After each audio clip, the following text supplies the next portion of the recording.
కానీ ఇక్కడ మన తాండల వాళ్ళను కానీ అందరినీ కూడా నేను సమాన దృష్టితో చూసిన. నాకు కులం చూడలేదు, నేను మతం చూడలేదు.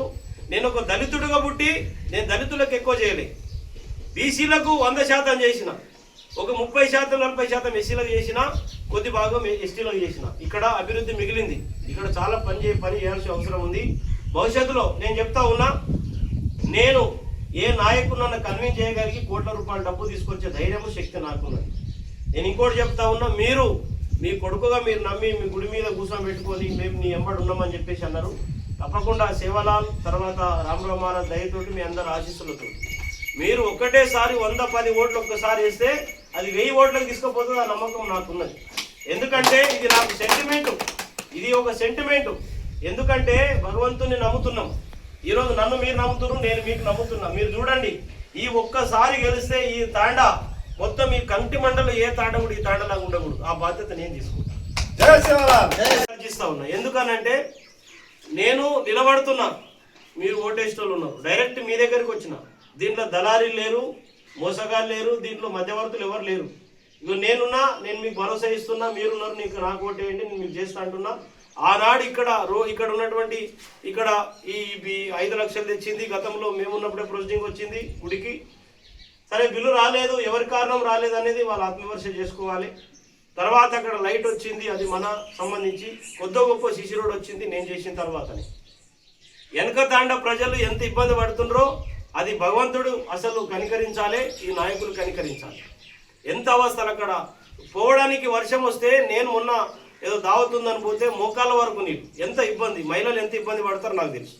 కానీ నా ప్రయత్నంగా చేస్తా. మీకు నీళ్ళ కష్టాలు రానియా, మీకు కరెంట్ కష్టాలు రానియా. ఆ రోడ్ అంటే పెద్ద ఇష్యూ కాబట్టి బడ్జెట్ తీసుకొచ్చే ప్రయత్నం చేస్తా, రోడ్ వేసే ప్రయత్నం చేస్తా. ఇంకోటి చెప్తున్నా, నాలో ఉన్నది గుండెకాయ, ఇది తాండా. నా గుండెకాయని ఇది తాండా. ఆనాడు సర్దార్ తాండా 1 సైడ్ నన్ను సపోర్ట్ చేస్తే 13లో 300 మెజారిటీ ఇచ్చింది. కానీ ముఖ్యంగా నేను కష్టాలు ఎన్ని పడ్డానో మీకు ఇప్పుడు వివరించా. టైం వచ్చినప్పుడు వివరిస్తా, మీకు అన్నీ కూడా తెలుసు. నేను ఇంకోటి చెప్తున్నా, సొంత కొడుకులాగా నన్ను మీరు పెంచుకోండి, మీ సొంత కుటుంబ సభ్యులాగా నన్ను ఆదరించండి. మీకు ముళ్ళు ఇరగకుండా కాపాడుకునే బాధ్యత పోలీసు.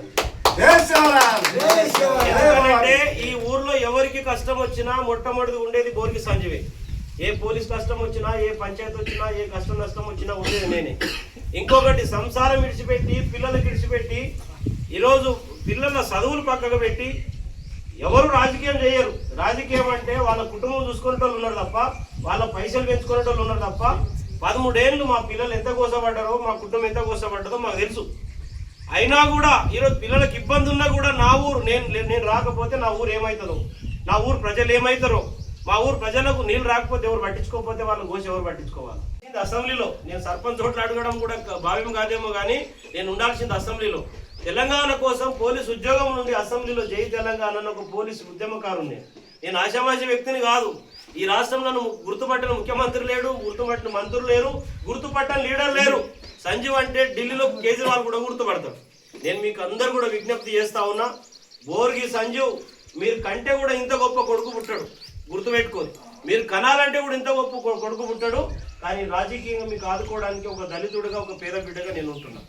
మళ్ళీ ఈరోజు ఇక్కడికి వెళ్ళి స్టార్ట్ అయినటువంటి మా ప్రచారం. ఎందుకంటే మొట్టమొదటిదిగా నిన్న రిజర్వేషన్ రాగానే తాండకి వచ్చిన, నేను ఎక్కడ పోలే. ఎందుకంటే ఇది నా సెంటిమెంట్. నేను చెప్తా ఉన్నా, ఇక గుడిలో నిలబడ్డా, రేపు భవిష్యత్తులో తప్పకుండా దీనికి మొత్తం మీరు అనుకుంటారు ఏదో 5 లక్షలని అడుగుతున్నారు. 5 కాదు 20 లక్షలైనా కూడా ఈ తాండకు డెవలప్మెంట్ చేసే బాధ్యత నేను తీసుకుంటాను. 5 లక్షలే కాదు, ఎంతైతే అంత అవుతుంది. ఒక రిక్వెస్ట్ చెప్తా ఉన్నా, నేను మీ అందరు చెప్తున్నా, అందరికి చెప్పురి. రేపు మన తొందరలోనే 10-15 రోజులు ఎలక్షన్స్ ఉంటాయి. నేను దయచేసి చెప్తా ఉన్నా, ఎక్కడున్న వాళ్ళందరూ కూడా పిలిపిరి.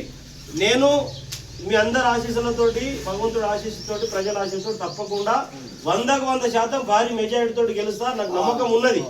ఇంకోటి ఏంటంటే, నా మీద కొంతమంది స్వార్థపరులు కుట్ర చేస్తారు. దాని మీద మీరే కొంచెం కన్ను పెట్టండి. ఎందుకంటే నన్ను